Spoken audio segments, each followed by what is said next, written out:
All right, next game up, we got the Bucks and Giants. Both teams coming off bye weeks. I like the Giants here and bet them +6. We're getting the backup quarterback discount. This line was 3. DeVito gets announced as a starter. Line goes up to 6. It's a huge adjustment for Daniel Jones to Tommy DeVito. I don't have Daniel Jones 3 points better than Tommy DeVito. I think Tommy Cutlets is going to be able to have success playing out of structure, like so many backup quarterbacks do: run, scramble, extend plays. And this is a plus when facing a Todd Bowles blitz-happy defense. Those running lanes might open up from the blitzes. And on the other side, we got a Giants defensive line that rates top 5 in havoc rate. Baker Mayfield, very sensitive to pressure. Tampa Bay is likely going to be without their best offensive lineman. I think the Giants D-line can kind of cause some problems there. And I like this spot, too. Giants head coach Brian Daboll, essentially coaching for his job next year. Kind of reminds me of the coaching situation with the Browns. We just saw the Browns play with max effort after Stefanski got an extension. Daboll's liked by his players.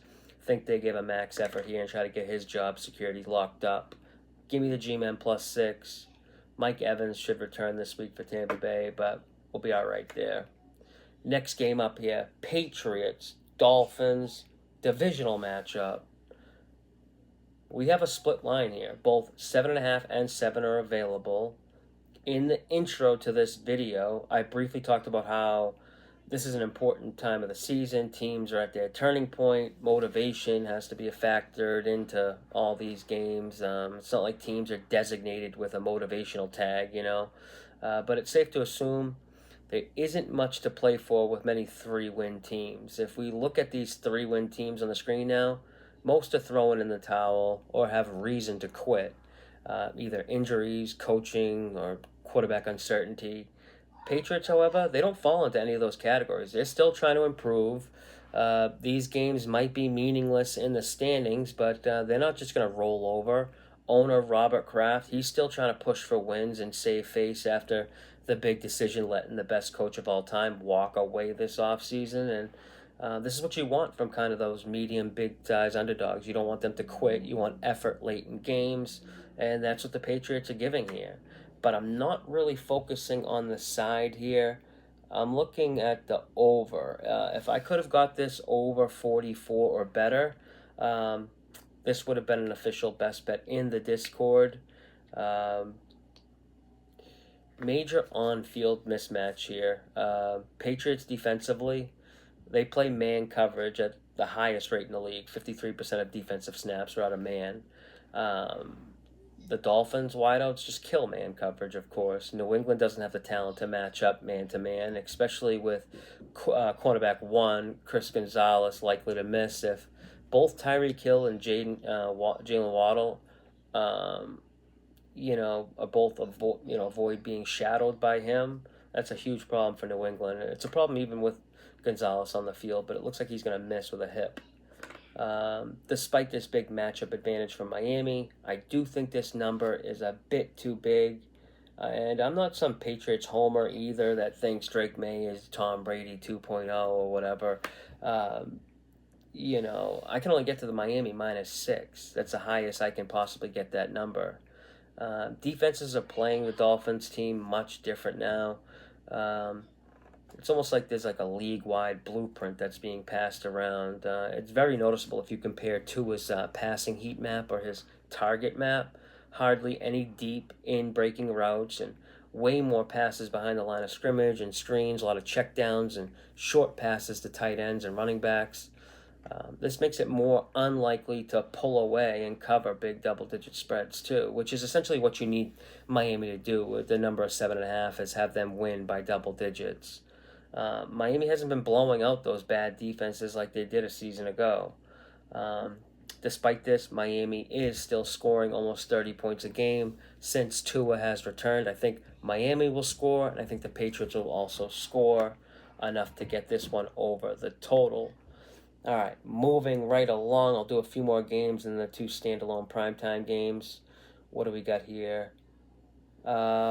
Tennessee, Houston.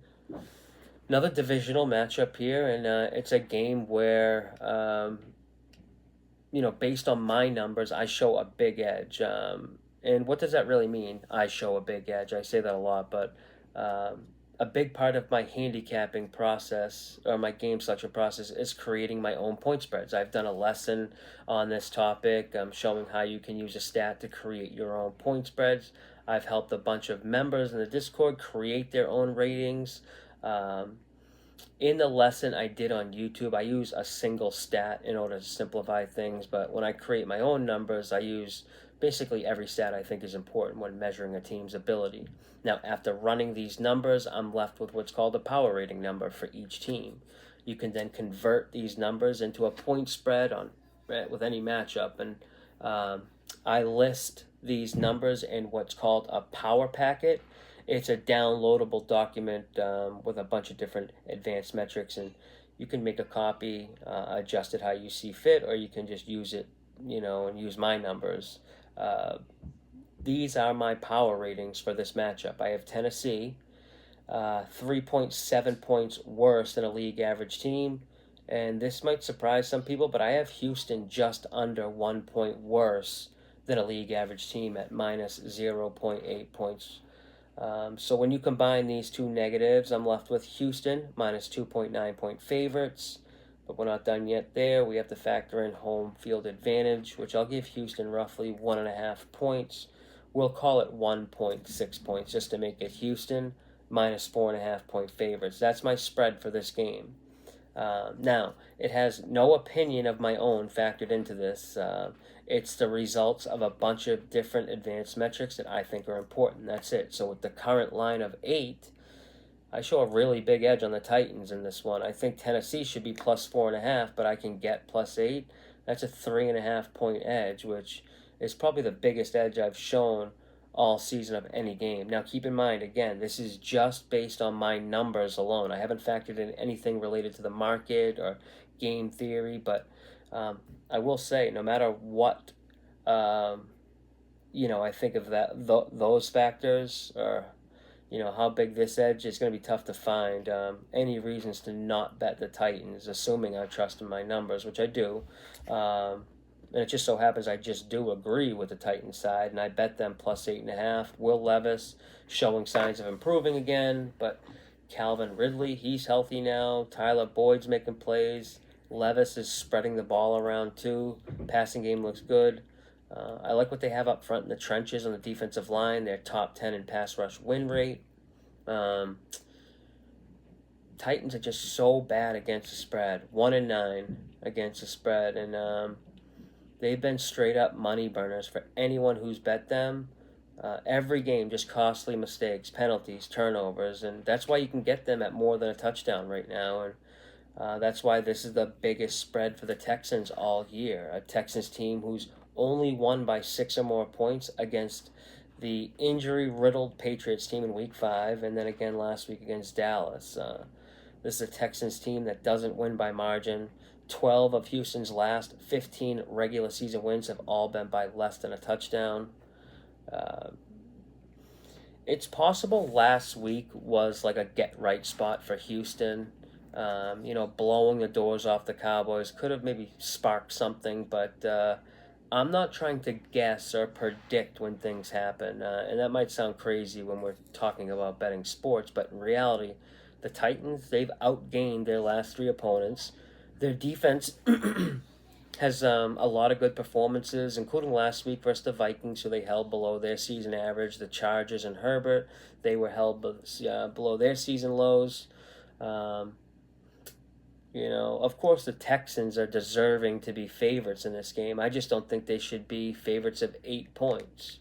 Give me the Titans here. Hopefully they can play a clean, mistake-free game. And matter of fact, too, I'll do something a little different here.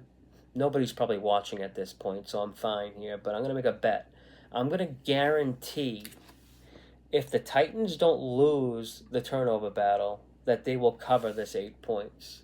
They don't have to win the turnover battle, just not lose it. And if they don't lose it, they're going to cover 8 points. I'm so confident in that I'll send everyone, $5 if they don't cover while not losing the turnover battle.